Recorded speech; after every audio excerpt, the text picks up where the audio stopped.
안녕하십니까. 교육정책 디자인연구소 부소장 정미라입니다. 오늘 저는 선생님들과 함께 더 나은 미래, 모두를 위한 교육 2022 개정교육과정 총론에 대해 알아보도록 하겠습니다. 오늘 제가 선생님들과 같이 논의할 내용은요, 교육부에서 제공하고 있는 2022 개정교육과정 총론의 주요 사항입니다. 우리 선생님들께서는 아마 먼저 2022 개정교육과정의 확정 고시본을 이미 보셨으리라고 생각이 됩니다. 아마 과목이라든지 아니면은 교육과정의 여러 가지 측면들이 이전 교육과정과는 매우 다르구나라는 그런 느낌도 받으셨을 것 같은데요.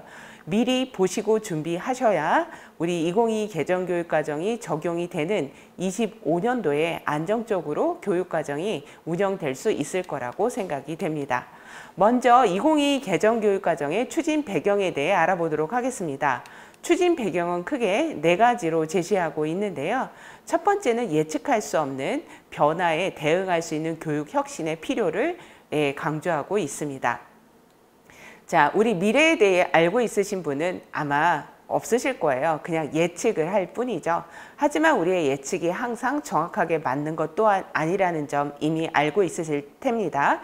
자, 변동성, 불확실성, 복잡성 등 미래 사회에 대응하는 새로운 인간상이 필요했고, 또 이러한 새로운 인간을 양성하기 위한 교육체제의 혁신이 필요하여 2022 개정교육과정이 개발되게 되었다라고 생각을 하시면 되겠습니다. 두 번째 배경에는 학령인구 감소 매우 심각하게 일어나고 있다는 점 알고 있으실 텐입니다. 벌써 20만 명대에, 즉 7만 명의 신생아가 태어나고 있는 시점이다라는 점도 인식하고 있으실 텐데요. 23학년도에 고등학교 졸업자 수가 약 40만 명이 조금 넘는 수라고 하죠. 그렇게 치면 정말 인구 감소의 폭이 굉장히 크다라는 점은 알고 있을 텐입니다.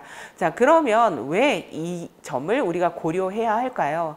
자, 인구수가 급감하고 있고 많은 생태학자들은 이야기를 합니다. 대한민국은 멸종의 길로 들어섰다.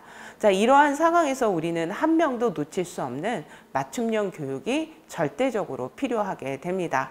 자, 저출산과 뿐만 아니라 4차 산업혁명으로 나타나고 있는 인공지능, 빅데이터 등의 디지털 전환에 대응하는 우리 교육 환경의 구축이 절대적으로 필요한 시점이다라고 볼 수 있습니다. 세 번째는 새로운 교육 환경 변화에 적합한 역량 함량 교육이 필요하다. 그동안은 우리가 지식을 소비하는 그러한 어떤 측면에서의 교육이 매우 활발하게 일어나고 있었죠. 하지만 이렇게 지식과 정보가 폭발적으로 증가하고 있는 상황에서는 지식을 쌓아서 소비하는 측면뿐만 아니라 지식을 생산하는 측면에서의 노력이 필요합니다. 따라서 일단 굉장히 많이 증가하고 있는 이러한 지식과 정보의 어떤 풀 안에서 우리가 문제를 해결할 수 있는 역량을 학생들에게 성장시켜 주어야 되는 굉장히 중요한 시점이다라는 점 또한 기억해 주시면 좋겠습니다. 마지막으로 현장 수용성 높은 교육과정에 대한 요구가 증대되었다라고 하는 측면인데요. 이제는 교육 주체 간의 소통과 협력으로 인하여 교육과정 자체가 우리의 현장과 직결될 수 있는 측면을 강조하고 있다라고 보시면 좋겠습니다. 자, 개정의 방향이 또한 굉장히 중요하다라고 볼 수 있겠죠. 자, 선생님들께서는 2022 개정교육과정, 즉 국가 수준의 교육과정의 방향을 잘 모색하시어 각 학교의 교육과정을 마련하실 때 꼭 참고하시기를 부탁드리고 싶습니다. 일단 비전은 포용성과 창의성을 갖춘 주도적인 사람을 양성하기 위한 교육이다 라고 생각을 하셔야 되는데요. 포용성이다 라고 하는 이 점은 현재 대학 입시에서도 공동체 역량으로 굉장히 강조하고 있는 역량이기도 합니다. 모두를 포용할 수 있는 그러한 교육과정. 두 번째는 창의성. 이 창의성은 우리 예로부터 미래를 생각할 때 늘 등장하는 중요한 요인이기도 하죠.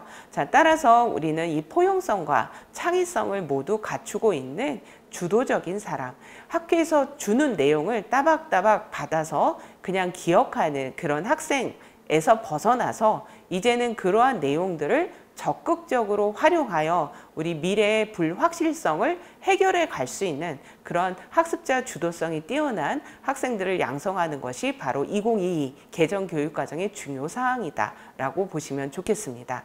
자, 이러한 인간을 양성하기 위해서 개정의 중점, 첫 번째는 역량 함양이 가능한 교육과정이다 라고 생각을 하셔야 됩니다. 자, 우리는 이제는 지식의 어떤 양이 중요한 것이 아니라 이 지식을 적극적으로 분석하고 이해하여 활용할 수 있는 그러한 학생을 양성해야 된다라고 생각을 하시면 되겠죠. 따라서 이제 우리의 학교생활 기록부에는 이 아이가 얼마나 많은 양을 지식을 알고 있느냐라고 하는 측면보다는 이 아이가 학교에서 배운 교과의 내용을 어떻게 활용할 수 있는 아이냐라고 하는 측면에서 학교생활 기록부를 기록해야 할 것입니다. 자, 두 번째는 학습자 맞춤형 교육과정이 강화되었다 라고 하는 측면인데요. 우리 고교 학점제에서 이미 학생의 진로와 적성에 따라 과목을 선택할 수 있다라고 제시를 하고 있죠. 뿐만 아니라 이 고교 학점제를 제대로 운영하기 위해서 초등학교와 중학교에도 학생들이 선택할 수 있는 교육 과정을 마련하게 됩니다. 따라서 학습자의 삶과 성장을 지원하는 교육 과정이 바로 두 번째 개정의 중점이다라고 보시면 좋겠습니다. 세 번째는 지역 학교 교육 과정 자율성 확대 및 책임 교육 구현입니다. 자, 이제 학교는 이렇게 맞춤형의 역량을 함양할 수 있는 교육을 위해서 무엇보다 지역사회와 협력해야 되는 것이 매우 중요합니다. 학교 울타리 안에서 우리가 할 수 있는 교육의 폭은 상당히 적습니다. 하지만 우리 지역사회 여러 기관과 마을교사 그리고 학부모가 함께 한다면 우리 학생들에게 보다 폭넓고 다음에 보다 실제적인 교육을 제공할 수 있게 될 것입니다. 네 번째는 디지털 AI 교육 환경에 맞는 교수 학습 및 평가 체제를 구축하는 것입니다. 자, 요즘에 AI 교육에 대한 관심과 그리고 AI 교육에 대한 실제적인 여러 가지 교육 체제가 많이 확장되고 있다는 측면은 알고 있을 것입니다. 고등학교에서는 AI와 관련된 과목이 개설되고 있고 뿐만 아니라 교육과정 자체가 AI 중점 과정을 운영하고 있기도 합니다. 또한 서울에서는 AI 고등학교가 22학년도에 개교하기도 하였습니다. 자, 이처럼 빠르게 교육 어떤 세계에도 많이 변화하고 있기 때문에 우리 학교에서는 이 디지털과 AI 교육 환경을 구축하고 학생들에게 경험할 수 있는 교육 과정을 마련하는 것이 2022 개정교육과정에서는 중요하다라고 보시면 좋겠습니다. 개정의 중점을 하나하나 좀 더 자세히 들여다보면 일단 첫 번째, 미래 사회가 요구하는 역량 함양 교육이다라고 하는 측면에 있어서는 우리 아이들의 개념적 학습과 탐구력을 향상시켜주는 것이 매우 중요하다라고 생각하셔야 됩니다. 자, 이러한 교육을 위해서는 학교에서 어떻게 해야 할까요? 자, 아이들이 개념을 파악하게 하기 위해서는 강의식 수업보다는 학생들이 현장에 나아가거나 아니면 학생들이 독서나 아니면 온라인상의 여러 가지 다양한 학습 도구들을 활용해서 스스로 그 개념을 이해해가는 그런 과정이 필요하다라고 볼 수 있겠죠. 자, 그리고 지속 가능한 발전을 위한 공동체적 가치 함양이 중요할 것입니다. 그리고 모든 학생들이 그 역량을 함양하기 위해서는 무엇보다 기초학력 보장과 그리고 특수학교나 다문화 등의 모든 학생을 담을 수 있는 교육과정을 마련하는 것이 필요하다라고 보시면 좋겠죠. 개정의 두 번째 중요한 사항은 학습자의 삶과 성장을 지원하는 맞춤형 교육과정이라고 말씀을 드렸습니다. 자, 앞서 말씀드렸던 고교 학점제 그리고 학생들이 스스로의 진로를 설계할 수 있어야 합니다. 따라서 초, 중, 고가 연계되는 진로 교육을 강화해야 된다라고 하는 측면, 그리고 새로운 산업 분야가 나타나고 있기 때문에 이러한 측면에 있어서 직업계 고등학교도 교육과정을 개선해야 되는 중요한 위치에 지금 놓여 있다라고 보시면 좋겠습니다. 세 번째 중점 사항은 지역과 학교, 교육과정, 자율성 확대 및 책임교육 구현인데요. 자, 이 측면에 있어서 우리가 고민해 보실 것은 이 지역과 학교가 협력한다 하더라도 지역 간 격차가 굉장히 많이 나타나고 있다라는 현실입니다. 따라서 이러한 문제를 해결하기 위해서는 지역이 독자적으로 학교와 그냥 협력하는 형태뿐만 아니라 지역 간의 어떤 협력과 또는 온라인을 통한 전국의 어떤 협력 체제를 구축하는 그러한 어떤 교육 과정을 마련해 보는 것 또한 필요하지 않을까라는 말씀을 드려봅니다. 네 번째는 디지털 AI 교육 환경에 맞는 교수 학습 및 평가 체제를 구축하는 일이 중요하겠죠. 이미 우리 AI를 통해서 여러 가지 평가가 가능하다는 점은 알고 있을 것입니다. 저는 과목이 영어인데 영어의 경우에는 아이들이 작성한 답안을 챗 GPT라든지 바드라든지 이러한 어떤 도구들을 활용해서 아이들이 어떻게 썼는지를 우리가 분석해 볼 수도 있습니다. 자, 이제는 우리가 예전에 아날로그 방식의 평가 방식만을 고집할 것이 아니라 새로운 평가 체제를 마련해야 되는 아주 중요한 시점에 놓여 있다라고 보시면 좋겠죠. 자, 이제 주요 내용을 한 번 더 살펴보도록 하겠는데요. 미래 사회를 대비하는 교육 방향을 제시하고 있는 것이 바로 2022 개정 교육과정이기도 하겠죠. 자, 첫 번째 인간상을 보셔야 되는데요. 인간상은 자기 주도성, 창의와 혁신, 포용성과 시민성이라고 보시면 좋겠습니다. 저는 지금 현재 몇 개 대학교에 자문위원을 하고 있기도 한데요. 그 자문위원을 하면서 느낀 점은 현재 학생부 종합 전형에 있어서 평가 기준이 바로 이러한 인간상을 담고 있다라고 하는 측면입니다. 따라서 학교에서 교육과정을 마련하실 때 자기 주도성, 창의와 혁신, 그리고 포용성과 시민성이 잘 드러날 수 있는 그러한 교수학습 방법과 평가체제를 구축하는 것 또한 고려해 보시는 것이 필요하다. 자, 다음에 2022 개정 교육과정에서도 핵심 역량이 강조되고 있습니다. 하지만 이전과 다르게 좀 더 교육과정 내에서 역량이 좀 더 잘 형성되고 성장할 수 있도록 마련하는 것이 중요한데요. 따라서 지식의 이해, 과정의 기능, 가치, 태도를 아우르는 역량의 개념으로 우리는 교육과정을 분석하고 수업과 평가를 마련해야 할 것입니다. 교육 목표는 크게 세 가지로 반영하고 있는데요. 첫 번째는 생태 전환 교육. 지금 북극이나 남극에 있어서 여러 가지 생태적인 변화가 급격하게 일어나고 있다는 점 알고 있으실 것입니다.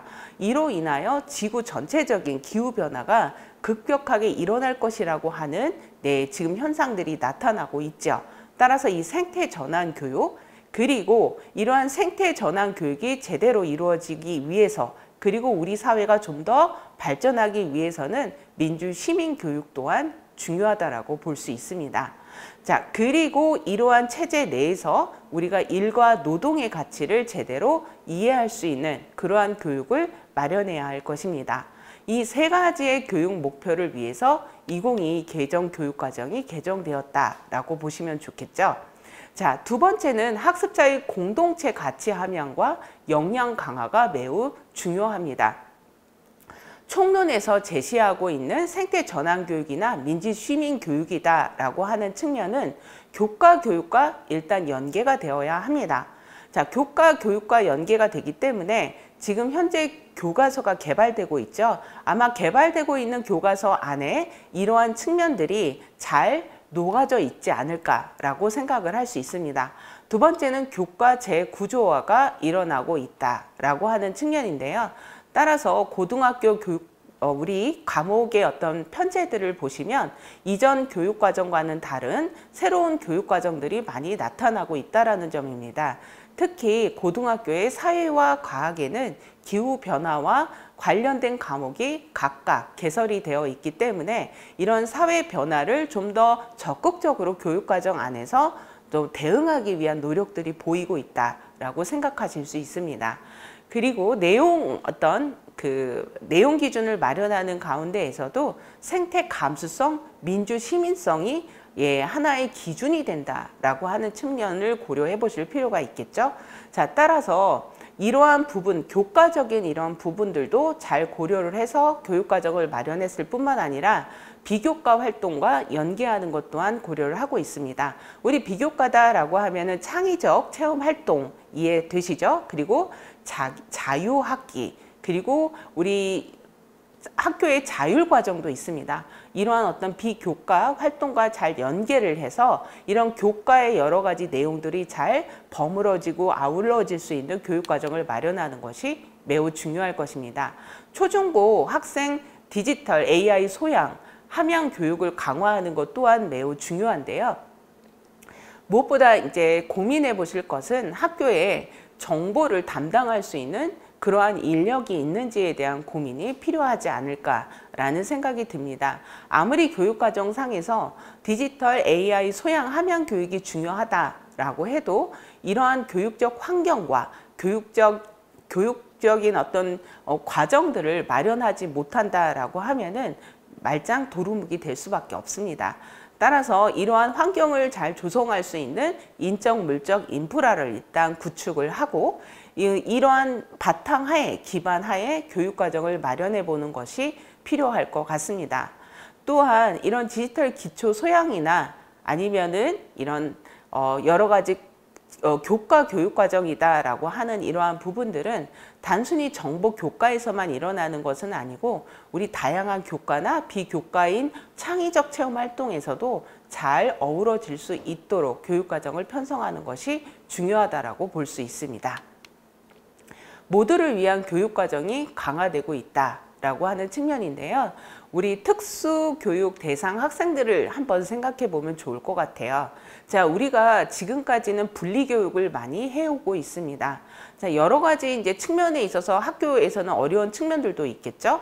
왜냐하면 특수교육 대상 학생들에 대한 이해도 부족할 뿐만 아니라 우리가 이 학생들을 만나는 측면에 있어서의 어떤 시민성 또한 아직 잘 형성되어 있지 않은 부분들이 많기 때문입니다. 따라서 학교에서는 이제 더 이상 그냥 분리교육으로만 접근할 것이 아니라 작은 부분부터라도 모두 함께 배울 수 있는 기회들을 마련해 보는 것이 필요하지 않을까 싶습니다.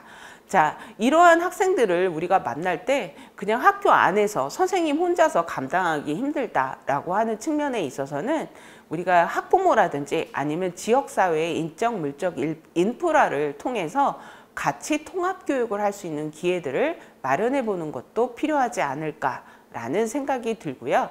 다음에 다양한 특성을 가진 학생을 위한 지원 방안을 마련해야 되는 중요한 시점이다. 이 부분은 우리 학생들 중에 학습 부진 학생들도 많습니다. 그렇지만 학교에서는 특히 고등학교에서는 대학 입시라고 하는 중요한 과제에만 중점을 두다 보니 이런 학생들에 대한 교육은 계속 소외시되어 오고 있지는 않은가라는 생각을 하게 됩니다. 이 학생들이 모두 포함될 수 있는 그러한 교육을 위해서 역시 지역사회와의 협력, 가정과의 협력, 그리고 온라인을 통한 전국 단위의 어떤 협력적인 교육과정을 마련하는 것이 그 어느 때보다도 중요할 것 같습니다. 자, 지역 여건과 학교 특성에 맞는 학교 교육과정 운영을 위한 지원 체제를 마련하는 것 또한 매우 중요하겠죠. 자, 지금 현재 사라지고 있는 학교들이 상당수 많습니다. 심지어 초중학교가 생기고 중고등학교가 생겨서 통합학교의 어떤 모습들도 보이고 있습니다. 자, 이러한 여러 가지 교육적인 변화에 있어서 앞으로 더 이상 초중고의 분리적인 측면의 어떤 교육이 아니라 이 세 개의 학교급이 잘 어우러질 수 있고 뭔가 잘 통합될 수 있는 그러한 교육 체제가 필요하겠죠. 앞으로는 교사 자격도 초, 중, 등 과정이 통합될 것이다 라고 하는 예측 또한 나오고 있기 때문에 우리 학교 교육 과정 자체에서도 분리되어 있지만 뭔가 같이 만나서 교육할 수 있는 방안들을 마련해 보는 것도 필요할 것입니다. 그런 것에 대한 아이디어를 얻기 위해서는 이미 운영되고 있는 초중학교라든지 중고등학교의 어떤 학교에서의 여러 가지 교육 과정들을 분석해 보고 거기에서 우리가 취사 선택할 수 있는 부분들을 고민해 보면 좋을 것 같습니다. 마지막으로 직업계 고등학교의 공통 기본 소양으로 노동, 인권 및 안전의 중요성을 강조할 필요가 있습니다. 연이어 일어나고 있는 직업계 고등학교에 여러 가지 슬픈 비보들이 있었습니다.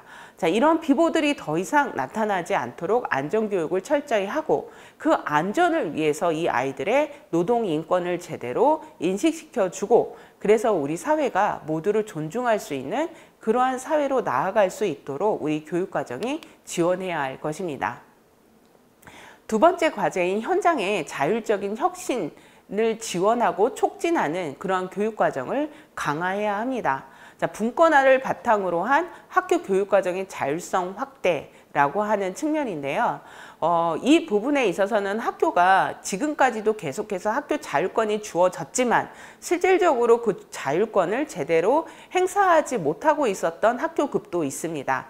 물론 초등학교나 중학교에서는 자율적인 어떤 측면들이 강조되고 있기 때문에 나름대로의 교육과정이 잘 구축되고 있었습니다. 하지만 고등학교라고 하는 곳은 대학 입시만을 고려하는 경우들이 많다 보니 그 특성을 잃어버리고 문제집만을 위한 어떤 교육이 이루어지고 있기도 했습니다. 이제는 이러한 측면에서 벗어날 때가 됐다. 무엇보다 지금 현재 대학에서도 더 이상 문제집만을 푸는 학생들을 요구하고 있지 않습니다.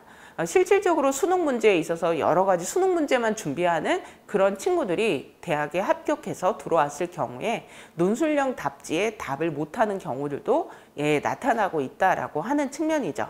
자, 이제는 학교가 자율성을 좀 발휘를 해서 그러한 다 어떤 획일적인 교육에서 좀 벗어나고 조금씩 자율성을 구축해가는 노력들이 필요하다라고 볼 수 있는데요. 우리가 그 첫 단계로 학교 자율 시간을 확보해서 이 시간을 한번 더 잘 활용해 보는 그런 시간을 갖도록 하는 것입니다.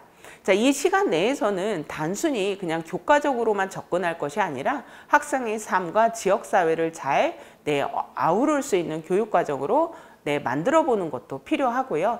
그동안 이런 교육을 준비하는 것이 늘 교사라고 하는 이 주체만이 노력을 해왔지만 이제는 그 교육 과정을 기획하는 단계에서도 지역사회와 학생 그리고 학부모가 같이 협력할 수 있는 체제를 마련하는 것 또한 필요하다라고 볼 수 있습니다.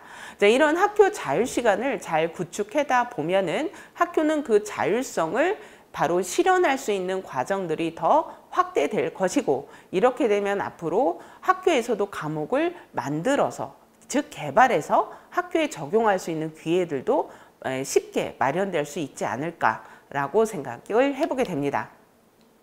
자, 다음에 두 번째로 우리가 또 볼 것은 분권화를 바탕으로 한 이 자율성을 확대하기 위해서 어떤 내용을 봐야 되냐 하면은요. 초중학교 교육과정 운영의 유연성을 제고할 필요가 있습니다. 자, 이 유연성을 위해서는 모든 아이들이 다 똑같은 조건이 아니다라고 하는 측면을 인정해야 합니다. 따라서 입학 초기에 적응 활동을 좀 개선할 필요가 있다라고 볼 수 있겠죠. 자, 초등학교 1학년 초기 활동에 있어서 우리가 좀 더 적극적으로 지원할 필요가 있습니다. 현재 일어나고 있는 교사들의 비보 또한 계속되고 있는데요. 이 측면에 있어서는 진상 학부모들의 문제만은 아닐 것 같다라는 말씀을 조심스레 드리고 싶습니다. 학교라고 하는 이러한 생활에 적응하지 못했기 때문에 이런 불편한 부분들을 학교에 그냥 요구하면 된다라고 하는 어떤 몰지각한 생각들이 나타나고 있지는 않은가라는 생각이 들고요. 이 입학 초기 적응 활동에 있어서는 학생뿐만 아니라 학부모에 대한 여러 가지 연수 자료들도 같이 마련되는 것이 필요하지 않을까라고 생각이 됩니다.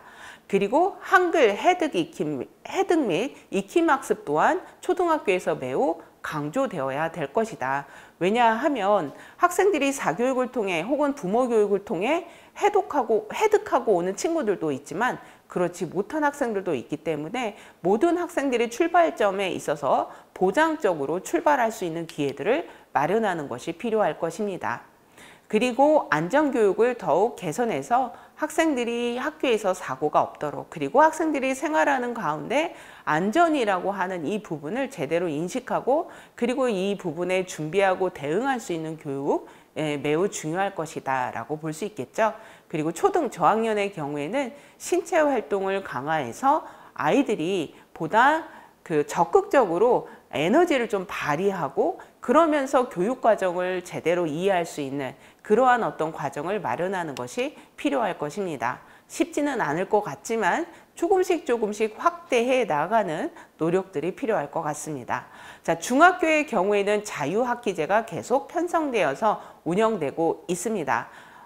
이 측면에 있어서도 학교에서 요즘에는 굉장히 많이 안정화되어 있는 상황이지만 이제 2022 개정교육과정이 도입되는 시기인 만큼 이제는 그 교육과정의 폭을 좀 더 어떻게 넓혀볼 수 있을까, 질을 어떻게 더 높여볼 수 있을까라고 하는 좀 더 활성화하는 단계에서 넘어서서 좀 더 안정화하고 체계화할 수 있는 단계로 갈 필요가 있다라고 말씀을 드리고 싶습니다. 학교 스포츠 클럽 활동에 있어서도 여러 가지 어려운 점들이 많이 제시가 되고 있습니다. 이에 따라 의무 편성 시간을 축소하고 이러한 부분들을 꼭 스포츠 클럽이라고 하는 요 상황에만 넣지 말고 여러 교과가 좀 아우러질 수 있도록 그래서 같이 할 수 있는 체계를 구축해 보는 것도 필요할 것 같습니다. 세 번째는 창의적 체험활동 및 범교과 학습 주제를 개선하는 이러한 방향을 모색해 볼 수 있는데요. 창의적 체험활동을 이제 개선하기 위해서 그동안 자동봉진이 있었습니다. 자, 이 자동봉진이 어떻게 개선이 되느냐 하면은요, 여기서 일단 봉사활동이 빠집니다. 따라서 자동진으로 조정이 된다. 라고 하는 측면을 생각해 보셔야 되겠죠. 그러면 이제 학교에서 봉사를 안 해도 되는가? 되게 위험한 발상입니다. 봉사라고 하는 것은 서로 배려하고 나누는 중요한 과정이기 때문에 이제 이 봉사라고 하는 측면은 교과라든지 아니면 다른 창의적 체험 활동의 영역에서 자연스럽게 녹여들 수 있도록 이 봉사가 이루어져야 된다라고 보시면 좋겠습니다. 우리 프로젝트형 봉사활동 이 개념으로 앞으로 봉사활동을 생각하시는 것이 필요하다라고 보시면 되겠죠. 자, 그리고 범교과 학습 주제를 개선하고 있는데요. 네, 그동안 교과 주체 간 연계 통합 등 이수 경로 다양화를 제대로 하지 못하고 있었습니다. 자, 그러다 보니 학교에서는 여러 가지 계기 교육으로 인해서 어려운 점들이 많기도 했는데요. 이제는 교과와 그리고 창의적 체험 활동에 적절히 잘 녹여서 자연스럽게 이 범교과의 내용을 아이들이 학습할 수 있는 기회를 마련하는 것이 중요하다라고 보시면 좋겠습니다. 이 세 번째 과제는 교육과정 혁신을 통한 학습자 맞춤형 교육 강화인데요. 첫 번째는 학생의 개성과 다양성을 존중하는 교육을 마련하는 것이 필요하다라는 점입니다. 자, 이 맞춤형 교육을 위해서는 먼저 학교 급간 교과 내용을 연계하는 것이 필요하다. 자, 지금까지는 초중고 연계가 말로만 있었지 실질적으로 일어나고 있지는 않습니다. 하지만 최근에 이 고교 학점제와 더불어 초중고 선생님들이 함께 모여 이 교육과정에 대해 연구하고 수업과 평가의 연계성에 대해서 연구하고 있는 케이스들도 많이 늘고 있기 때문에 이전보다는 학교 급간 교육과정 내용 연계가 더 잘 이루어지지는 않을까라는 생각이 들고요. 그리고 이러한 학습 방법, 이러한 측면에 있어서도 아이들이 막 중복적으로 반복적으로 배우는 이런 부분들도 있었는데 이런 연계를 통해서 좀 더 조정이 되고 체계화될 수 있는 기회가 마련되는 것이 바로 2022 개정교육과정이지 않을까 싶습니다. 그리고 진로 설계가 매우 중요합니다. 자, 유치원부터 고등학교 때까지 체계적으로 이 진로 설계를 해가는 것이 필요하겠죠.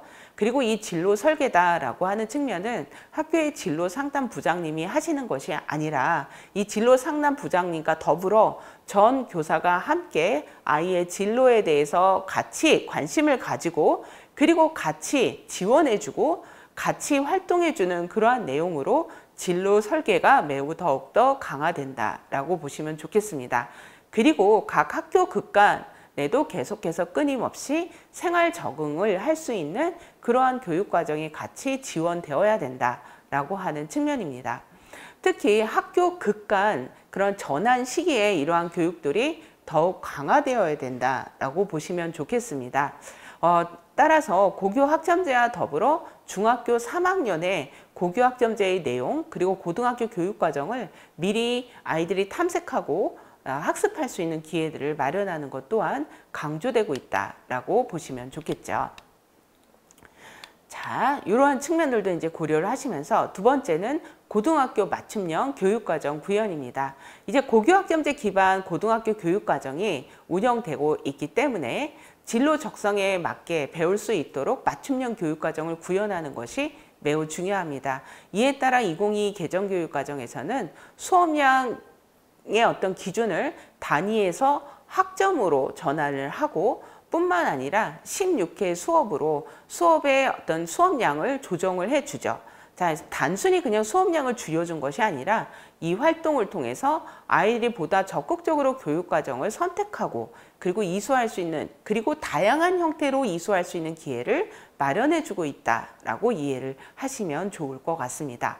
자, 또한 고등학교의 교과 재구조화가 적극적으로 일어나고 있어서 지금 현재 진로 선택 과목까지만 있었죠. 하지만 이제 융합 선택 과목까지 들어와서 교과 간 연계뿐만 아니라 삶과의 연계가 굉장히 강조되는 교육 과정을 이 과목에서 보여주고 있다라고 보시면 좋겠습니다. 다음 네 번째 과제는 교육 환경 변화에 적합한 교과 교육과정 개발 및 지원입니다. 역량 함량 교과 교육과정을 개발하기 위해서 개발의 지향점을 좀 잘 살펴보시면 좋겠습니다. 일단 깊이 있는 학습이 중요합니다. 학생들은 쉬운 과제와 어려운 과제가 있을 때 자꾸 쉬운 쪽으로 선택하려고 하죠. 이때 우리 선생님들께서는 이제 초중고로 올라갈수록 심화학습, 탐구학습이 중요하기 때문에 이 어려운 과제들을 해결해 가는 그 과정과 절차가 중요하다는 측면을 강조해 주시고 이 깊이 있는 학습을 하기 위한 교육 과정을 마련하는 것이 필요하다라고 생각을 하시면 좋겠습니다. 그리고 이제는 교과 분리적인 것이 아니라 교과 간 연계와 통합을 하는 것이 매우 중요하겠다. 근데 이 교과 간 연계를 어디서 우리가 경험을 할 수 있었는가를 생각해 보면 바로 학교 자율시간이다라고 볼 수 있습니다. 물론 고등학교에서는 학교 자율시간이라고 명명하고 있지는 않지만 16회 수업으로 조정이 되고 수업 일수는 190일 이상으로 유지가 되기 때문에 이 두 개의 조합에서 우리가 알 수 있듯이 16회 수업이 종료가 되면 그 이후 시간은 학교가 모두 자율적으로 편성해서 운영해야 된다라는 점을 생각해 보셔야 됩니다.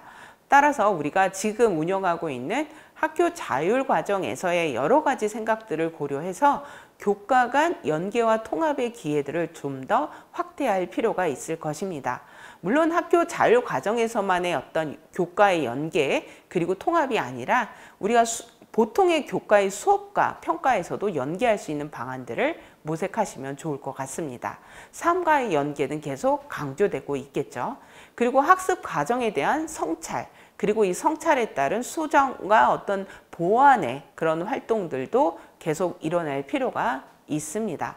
자, 이래서 역량 함량 교과 교육과정이다 라고 하는 측면은 이 개발의 지향점을 좀 잘 고려를 하셔서 학교에서 교육과정을 마련해 보실 것을 적극 추천드리고 싶습니다. 총론의 교과 교육과정의 어떤 유기적 연계 이러한 부분들도 이제 고민을 해보실 필요가 있겠죠. 자, 총론에서의 어떤 교과 교육과정의 유기적 연계는 이미 국가 수준에서의 어떤 교육과정을 마련하는 가운데에 국가교육과정 강론조정위원회에서도 고려를 했고 다음에 이러한 부분이 현장의 어떤 적합성 높은 교육과정으로 개발하기 위해서 현장 교원과 같이 협의를 하고 뿐만 아니라 국민과 소통하는 교육과정을 마련을 했다라고 볼 수 있겠죠. 뿐만 아니라 국가 단위에서도 교과 교육과정 연구진 간의 소통을 강화해서 이 교과가 벽을 좀 허물고 같이 뭔가 조정을 해서 협력을 해서 나아갈 수 있는 방안들이 마련이 되었다라고 생각을 하시면 좋겠습니다. 자, 두 번째는 디지털 기반 교수 학습의 혁신인데요. 온오프라인 연계가 자유로운 교수 학습 및 평가 모형을 개발하고 적용하는 것이 중요하다라고 합니다. 지금 현재 고등학교 교육과정 자체적으로는 온오프라인 연계가 자유롭게 일어나고 있기도 합니다. 하지만 아직도 이렇게 온오프라인 블렌디드가 일어나고 있지 않은 지역들도 있습니다. 그렇다면 이미 잘 되고 있는 지역의 여러 가지 장점들을 좀 잘 분석해보고 장점들 이외의 어떤 단점들은 잘 보완하면서 새로운 교육과정의 폭을 넓혀갈 필요가 있지 않을까라는 생각을 하게 됩니다. 뭐 예를 들면 대학이나 지역사회와 연계해서 일부 지역에서는 이제 제가 말씀드리는 지역은 전남교육청에서 운영하고 있는 꿈키운 캠퍼스인데요. 이런 과정에서는 온오프라인 블렌디드를 통해서 일부 학습은 아이들이 현장에 가서 실습을 하고 일부 학습은 일부 이제 내용은 온라인을 통해서 아이들이 강의식이나 아니면 아이들이 소통을 하면서 배울 수 있는 교육 체제를 구축하고 있다라고도 합니다. 자, 다음엔 이제 교육과정 지원 체제를 구축하는 것이 매우 중요하겠죠. 자, 이에 따라서 할 수 있는 것은 교원 정책에 있어서 다양한 어떤 교육을 이루어지게 하기 위한 어떤 교원의 수급을 좀 해결하는 방안들을 모색하고 있기도 하죠. 하지만 아직까지는 실질적으로 나타나고 있지는 않습니다. 뭐 고등학교에서는 교육청 소속 순회교사를 마련하고 있기도 하고, 다음에 이제 학교 밖 교육을 통해서 2022 개정교육과정에서는 교사 자격증이 없는 사람도 수업할 수 있는 환경이 됩니다. 그것이 바로 학교 밖 교육인데요. 학교 밖 교육은 각 시도교육청 교육감이 승인해준 교육기관에서 일어나는 교육이다라고 할 수 있겠죠. 그래서 이러한 어떤 체제들도 들어오고 있기 때문에 학교에서는 보다 적극적으로 이러한 교육 체제가 안정적으로 운영될 수 있도록 대비해야 될 것입니다. 그리고 이제 대학 입시 제도가 지금 마련이 될 예정이죠. 바로 내년도 24학년도 2월에 발표될 예정인데요. 대입 제도를 개선하여 이 고등학교가 이 대입에 찌들지 않고 뭔가 학교의 자율성을 가지고 학생들의 맞춤형 교육을 할 수 있는 체제를 구축하기 위한 노력을 하고 있다라고 합니다. 하지만 아직은 미세 조정이다라고 하는 우려 또한 같이 제시가 되고 있기 때문에 학교에서는 고민이 많아지지 않을까라는 생각이 듭니다. 다만 만약에라도 정시가 확대될 경우에 이 정시의 모습은 이전 수능 100%의 어떤 그런 전형이 아니라 학생부와 잘 어우러지는 정시의 모습일 것이다 라는 측면도 한번 생각해 보실 필요가 있다라고 볼 수 있습니다. 자, 그리고 학습 공간이 제대로 마련이 되어야 되겠죠. 지금 뭐 그린 스마트 미래학교 등 다양한 어떤 학교 공간 재구조화의 활동들이 일어나고 있는데요. 이제 디지털 기반 학습 환경까지 고려를 하셔서 아이들이 미래 사회를 적극적으로 헤쳐나갈 수 있는 그러한 역량을 키울 수 있는 교육과정을 마련하는 것이 매우 중요하다고 볼 수 있습니다. 2022 개정교육과정의 하나의 또 포인트 중에 하나는 바로 과제 5번째가 특수교육 교육과정의 개선 방안을 제시하고 있다라고 볼 수 있습니다. 자, 이제는 장애 학생이다라고 했을 경우에 무조건 획일적으로 접근하기보다는 장애 특성 및 정도를 반영한 교육 활동을 신설하는 그러한 노력으로 좀 더 적극적으로 교육과정을 개선하기 위해서 노력하고 있다라고 볼 수 있고요. 그리고 교육 내용과 성취 기준의 적정화를 통해서 이 통합학급 학생들도 학교 교육과정 내에서 책임 교육이 이루어질 수 있는, 그리고 학생들에게 적합한 미래 사회의 어떤 역량을 성장시킬 수 있는 그런 교육을 마련하게 되었다라고 보시면 좋겠습니다. 통합교육은 그 누구보다 바로 맞춤형 교육이 매우 필요하다라고 볼 수 있겠죠. 따라서 초, 중, 등 학교 교육과정 총론에 특수교육 대상 학생에 대한 교육 지원 사항을 구체적으로 제시를 해주고 있으니 선생님들께서는 좀 같이 살펴보실 필요가 있을 것 같습니다. 그리고 일반 학급의 특수교육 대상 학생에 대한 적합한 교육 지침을 마련하고 있다라고 합니다.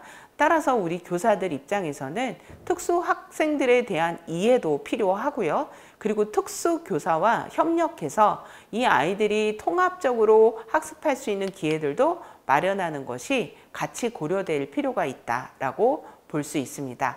자, 특수학교에도 고교 학점제가 적용이 되겠죠. 자, 이 특수 학생들도 이제는 수업 횟수 3분의 2 이상 출석해야 하고요. 그리고 장애 학생의 교과 학습 발달 사항도 평가하게 됩니다. 자, 지금까지는 우리가 어떻게 보면 아이들이 들을 수 없는 과목들만 잔뜩 나열해 놓고 못 듣는 과목에 있어서는 그냥 지나쳐 버리는 경우들도 많았지만, 이제는 아이들이 배울 수 있는 어떤 교육 과정을 좀 더 적극적으로 모색해 볼 필요가 있다라고 생각을 해 보실 필요가 있습니다. 자, 그리고 이제 교과 군과 재구조화 및 교과 신설, 이러한 부분들도 이제 모색해 볼 수 있는데요. 전문 교과, 그죠? 전문 교과에 있어서도 우리 특수학생들이 할 수 있는 과목들을 좀 고려해서 앞으로 학교나 지역사회에서도 뭔가 관련된 과목들을 개발할 수 있는 기회들이 생길 수 있고요.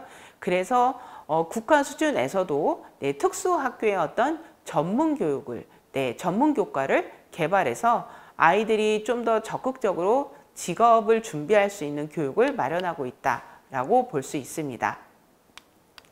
자, 지금까지 저희가 2022 개정 교육과정의 총론의 주요 사항에 대해서 한번 살펴보았는데요. 제가 선생님들께 이 교육부 측면에서의 어떤 내용들도 전달을 드렸지만, 실질적으로 학교에서 준비해야 되는 교육과정에 대해서도 많이 말씀을 드리고 있습니다. 자, 생태 전환이라고 하는 측면과 민주 시민이라고 하는 이러한 어떤 역량은 우리 선생님들이 학교 교육 과정에서 아예 기본 베이스로 깔고 가시면서 새롭게 등장하는 디지털 교육을 할 수 있는 그런 환경을 조성하시고, 인적, 물적 인프라를 먼저 구축을 해서 기반을 확실하게 하고, 그리고 관련 교육 과정을 마련하는 것이 필요하다라는 점이 가장 포인트이지 않을까라는 생각이 들고요. 2022 개정교육과정에서는 이러한 바탕하에 학생들에게 가장 많이 요구하고 있는 것은 바로 학습자 주도성이다라고 이해를 하시면 좋겠습니다. 따라서 이제는 더 이상 학생들이 그냥 교육과정을 이수하는 대상자가 아니라 학생들이 교육과정을 선택할 수 있고, 더 나아가서는 학생들이 교육과정을 만들어갈 수 있는 그런 과정까지를 우리 학교 교육과정에 마련해야 할 때가 되었다라고 볼 수 있습니다. 앞으로 10년 후에 대학의 50%가 사라진다라고 합니다. 더 이상 그냥 단순한 대학 입시, 이것에만 초점을 두시지 마시고, 실질적으로 지금 대학 입시만 고민하시다 보면 아이들이 대학 이후의 삶을 제대로 준비할 수 없을 수도 있습니다. 왜냐? 적합한 전공을 선택하기가 쉽지가 않은 상황이고, 요즘의 대학의 취업률 또한 굉장히 심각한 상황이기도 합니다.